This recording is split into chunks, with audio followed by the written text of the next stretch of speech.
Hello friends, गुरु कृपा coaching Tikamgarh में आप सभी का स्वागत है। आज की जो अपनी महत्वपूर्ण क्लास होने वाली एमपीटेट वर्ग 3 चयन परीक्षा से लेकर जो जैव विकास पर टॉप 100 प्रश्न बनाने रखे गए हैं, तो अभी तक आपने चैनल को सब्सक्राइब नहीं किया है तो प्लीज़ चैनल को सब्सक्राइब कर लें। यहाँ पर कम समय में आपको ज़्यादा से ज़्यादा प्रश्न देखने के लिए मिलेंगे। और तो पहला प्रश्न है जैसे, डार्विन का सिद्धांत क्या कहलाता है। डार्विन का सिद्धांत क्या कहलाता है, तो इसका जो राइट आंसर हो जाएगा प्राकृतिक वर्ण का सिद्धांत कहलाता है। किसका?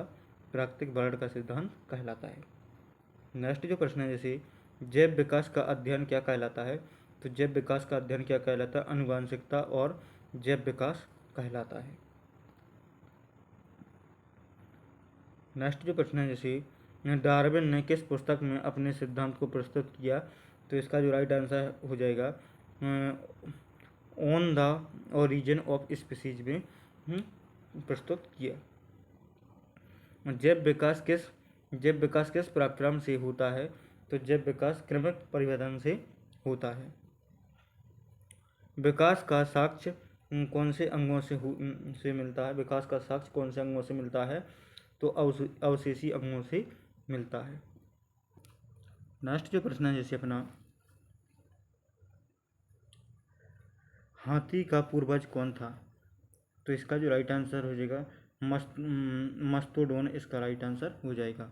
डार्विन का जन्म कहाँ हुआ था, तो इंग्लैंड में हुआ था। डार्विन ने किस द्वीप समूह का भ्रमण किया था, तो डार्विन ने गैलापागोस द्वीप का भ्रमण किया था। गैलापागोस द्वीप का भ्रमण किया था। नेक्स्ट जो प्रश्न है जैसे अपना, होमोलोंग्स अंग किसकी समानता दर्शाते हैं, तो सामान्य पूर्वज की समानता दर्शाते हैं। नेक्स्ट जो प्रश्न है जैसे, एनालोंग्स अंग किसकी समानता दर्शाते हैं, तो सामान्य कार्य की समानता दर्शाते हैं। मनुष्य का वैज्ञानिक नाम क्या है, तो होमो सेपियंस, इसका राइट आंसर हो जाएगा।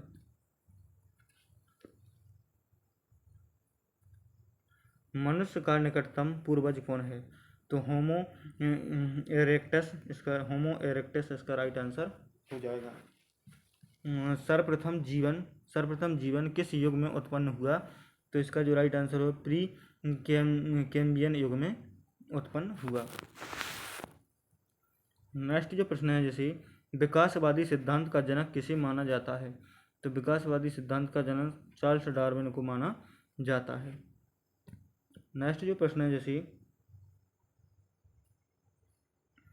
डार्विन के अनुसार विकास का मुख्य आधार क्या है, तो प्राकृतिक वर्ण, इसका राइट आंसर हो जाएगा। नेक्स्ट जो प्रश्न है जैसे, अवशेषी अंग का उदाहरण दीजिए, तो अवशेषी अंग का उदाहरण क्या है, तो मनुष्य का ओविडेक्स, इसका राइट आंसर हो जाएगा। मानव और चिंपैंजी के डीएनए में कितनी समानता है, तो 98.7% की समानता है लगभग। नेक्स्ट जो प्रश्न है जैसे, विकास में अनुकूलन का क्या महत्व है, तो यह जीवन को पर्यावरण में टिकने योग्य बनाता है।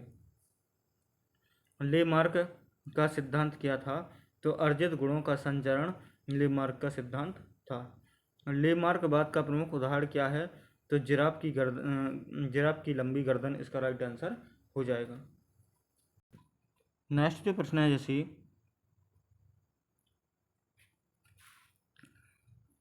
जैव विकास को सबसे पहले किसने समझाया, तो लेमार्क ने समझाया था।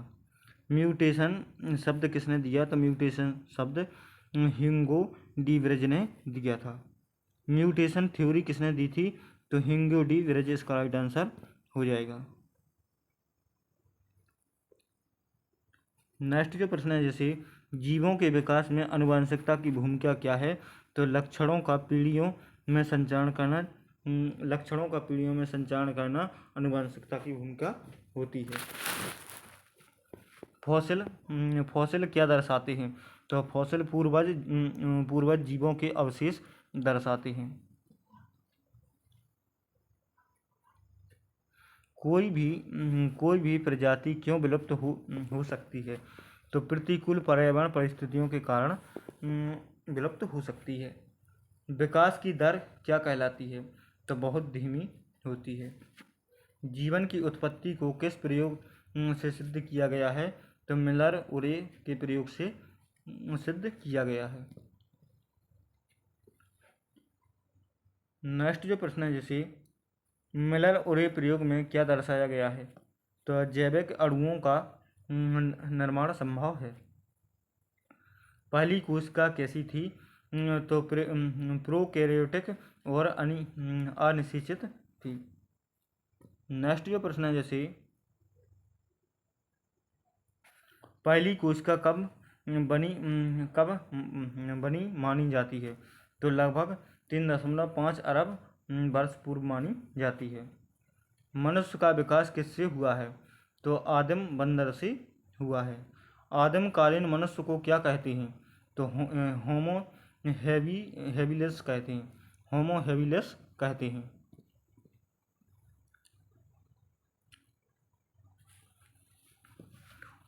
होमो इरेक्टस का अर्थ क्या है? तो सीधे खड़ा रहने वाला एक मनुष्य। विकास के प्रमाणों में कौन से मुख्य स्रोत हैं? तो इसका जो राइट आंसर हो जाएगा जीवाश्म संरचनात्मक अंग और भ्रूण विज्ञान, इसका राइट आंसर हो जाएगा।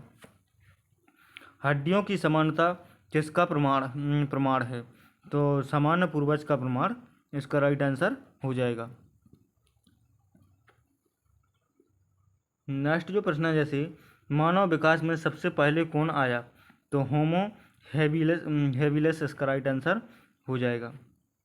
होमो सेपियंस का अर्थ क्या है? तो बुद्धिमान मनुष्य, इसका राइट आंसर हो जाएगा। फ्रेंच पक्षियों का अध्ययन किसने किया था? तो डार्विन ने किया था।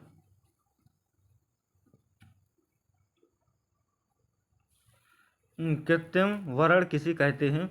तो मानव द्वारा संचयित वर्ण को कृत्रिम वर्ण कहते हैं। जैव विकास के दौरान कौन सा युग था जब डायनासोर थी? तो इसका जो राइट आंसर हो जाएगा जी कौन सा, जे मिस्टेक है आंसर। विकास का अंतिम परिणाम क्या होता है? तो नई प्रजातियों का निर्माण विकास का अंतिम परिणाम होता है।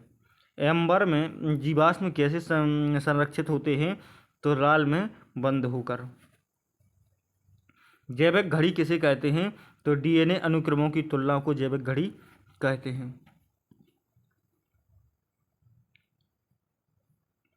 प्राकृतिक वर्ण का क्या अर्थ है? तो इसका जो राइट है सबसे उपयुक्त जीव का चयन करना। कृत्रिम वर्ण का उदाहरण कौन सा? कृत्रिम वर्ण किसका उदाहरण है? तो गायों की नई नस्लों का विकास, इसका राइट आंसर हो जाएगा। मानव और गोरिल्ला में क्या समानता है? तो समान पूर्वज हैं। कैसी समान पूर्वज हैं?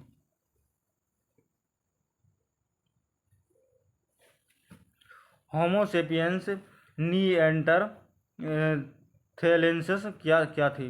तो इसका जो राइट आंसर है प्राचीन मानव प्रजाति, इसका राइट आंसर हो जाएगा। एसेंशियल कॉरेक्टर क्या होते हैं? तो पूर्वज से प्राप्त लक्षण, इसका राइट आंसर हो जाएगा। विकास में जैव विविधता क्यों आती है? तो उत्परिवर्तन और प्राकृतिक मरण के कारण आती है। नेक्स्ट जो प्रश्न है, जैसे डीएनए की खोज किसने की थी? तो वाटसन और क्रिक ने की थी। पहली प्रणाली किस रूप में माना जाता है? तो एक कोशिकीय जीव जैसे अमीबा। मनुष्य और कुत्ते के डीएनए में समानता दर्शाती है कि वे समान पूर्वज से विकसित हुए हैं। नेक्स्ट जो प्रश्न है, जैसे जैव विकास का साक्ष्य भ्रूण विज्ञान से कैसे मिलता है? तो प्रारंभिक भ्रूण जैसे कि एक जैसे दिखाई देते हैं। प्राकृतिक वर्ण में कौन बचता है? तो इसका जो राइट आंसर सबसे योग्य जीव बचते हैं। एंथ्रोपोलॉजी क्या है? तो एंथ्रोपोलॉजी मानव जाति का अध्ययन, इसका राइट आंसर हो जाएगा। नेक्स्ट जो प्रश्न है, जैसे क्लेडोग्राम किसके लिए उपयुक्त होता है? तो जैव विकास दर्शाने के लिए होता है। मॉलिक्यूलर घड़ी का क्या दर्शाती है? तो डीएनए और आरएनए में हुए परिवर्तन का समय दर्शाती है। कृत्रिम वर्ण किसे नियंत्रित करता है? तो मनुष्य को नियंत्रित करता है। नेक्स्ट जो प्रश्न है, जैसे प्राकृतिक वर्ण का उद्देश्य क्या है? तो ये योग्यतम जीवों का संरक्षण इसका राइट आंसर हो जाएगा। विकास के कितने प्रमाण होते हैं? तो विकास के 4 प्रमाण होते हैं। कौन से? भ्रूणीय, शरीर संरचना और जीवाश्म और अनुवांशिकी इसका राइट आंसर हो जाएगा। नेक्स्ट जो प्रश्न है, जैसे जीवाश्म विज्ञान किसे कहते हैं? तो जीवों के अध्ययन को जीवाश्म विज्ञान कहते हैं। सबसे पुराना जीवाश्म किसका पाया गया है? तो प्रोकैरियोटिक बैक्टीरिया का पाया गया है। क्लेडोजेनेसिस क्या है? क्लेडोजेनेसिस क्या है? तो एक प्रजाति से नई प्रजातियों का बनना क्या क्लेडोजेनेसिस कहलाता है। नेक्स्ट जो प्रश्न है, जैसे एनालॉग्स अंग किस प्रक्रिया का परिणाम है? तो अभिसारी विकास का परिणाम है। होमोलॉग्स अंग किस प्रक्रिया का परिणाम है? तो अपसारी विकास का परिणाम है। होमो सेपियंस की उत्पत्ति कब मानी जाती है? तो लगभग 2 लाख वर्ष पहले मानी जाती है। जैव विकास का आधुनिक सिद्धांत क्या है? तो जैव विकास का आधुनिक सिद्धांत संश्लेषण सिद्धांत इसका राइट आंसर हो जाएगा। मल्टीसेल्युलर जीवों की उत्पत्ति कब हुई थी? तो लगभग 1.2 अरब वर्ष पहले हुई थी। नेक्स्ट जो प्रश्न है, जैसे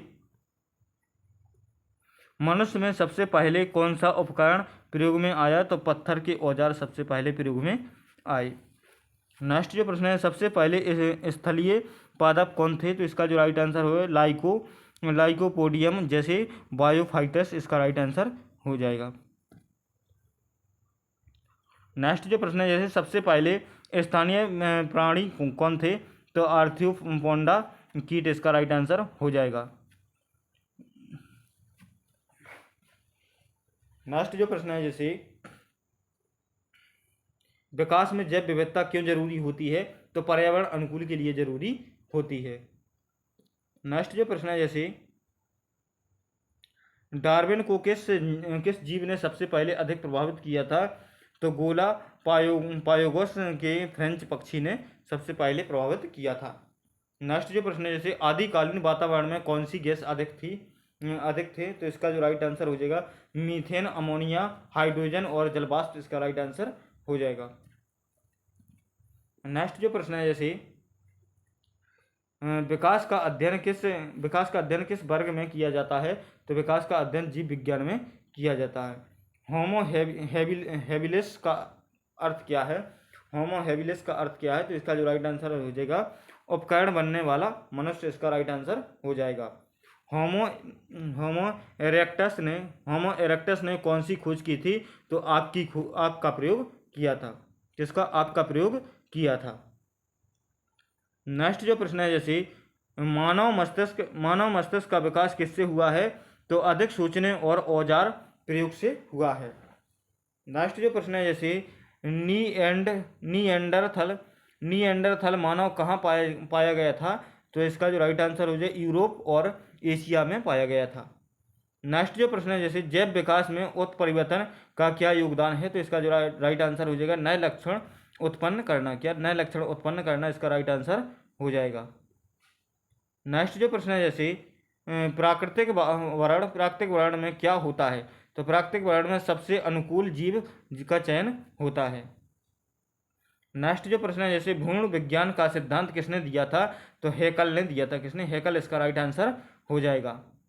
नेक्स्ट जो प्रश्न है, जैसे हैकल ने क्या कहा था? तो इसका जो राइट आंसर है भ्रूण विकास वंशक्रम को दर्शाता है। भ्रूण विकास किसको? वंशक्रम को दर्शाता है। नेक्स्ट जो प्रश्न है, जैसे विकास में समय के साथ क्या होता है? तो इसका जो राइट आंसर हो जाए नई प्रजातियां उत्पन्न होती हैं। विकास में जीवों की बनावट कैसी होती है? तो सरल से जटिल की ओर होती है। विकास का प्रमाण कौन से संरचनात्मक अंग होते हैं? तो समान संरचनात्मक अंग होते हैं। नेक्स्ट जो प्रश्न है, जैसे डीएनए अनुक्रम तुलना से क्या ज्ञात होता है? तो दो जीवों की आनुवंशिक समानता को होती है। नेक्स्ट जो प्रश्न है, जैसे जैव विकास की सबसे महत्वपूर्ण इकाई क्या है? तो जीन इसका राइट आंसर हो जाएगा। नेक्स्ट जो प्रश्न है, विकास की सबसे छोटी इकाई क्या है? तो जनसंख्या इसका राइट आंसर हो जाएगा। नेक्स्ट जो प्रश्न है, जैसे समान कार परंतु विभिन्न संरचना वाले अंग को क्या कहते हैं? तो इसका जो राइट आंसर हो जाए एनालॉग्स अंग कहते हैं। नेक्स्ट जो प्रश्न है, समान संरचना परंतु विभिन्न कार वाले अंग को क्या कहते हैं? तो होमोलॉग्स अंग कहते हैं। क्या होमोलॉग्स अंग इसका राइट आंसर हो जाएगा। नेक्स्ट जो प्रश्न है, जैसे फॉसिल ईंधन कैसे बनते हैं? फॉसिल ईंधन कैसे बनते हैं? तो जीवों के अवशेषों से बनते हैं। आदिम पृथ्वी पर कौन से गैस नहीं आदिम पृथ्वी पर कौन सी गैस नहीं थी? तो ऑक्सीजन गैस नहीं थी। ऑक्सीजन वातावरण में कैसे आई? तो साइनोबैक्टीरिया द्वारा आई थी। नेक्स्ट जो प्रश्न है, जैसे प्राकृतिक चयन किस पर कार्य करता है? तो विभिन्नता पर कार्य करता है। जिराफ की लंबी गर्दन किसका उदाहरण है? तो अनुकूलन का उदाहरण है। सबसे पहले जल से थल पर कौन आया? तो उभयचर आए थे। नेक्स्ट जो प्रश्न है, जैसे विकास में जीन क्या दर्शाते हैं? तो लक्षणों की जानकारी दर्शाते हैं। होमोसेपियंस किस कुल में आते हैं? तो होमिनिडी कुल में आते हैं। होमिनिडी कुल इसका राइट आंसर हो जाएगा। तो थैंक यू दोस्तों, आज के लिए बस इतना ही। मिलते हैं नेक्स्ट वीडियो में, तब तक के लिए जय हिंद, वंदे मातरम। वीडियो अच्छा लगे तो लाइक शेयर और सब्सक्राइब करना ना भूलें। थैंक यू, जय हिंद, वंदे मातरम।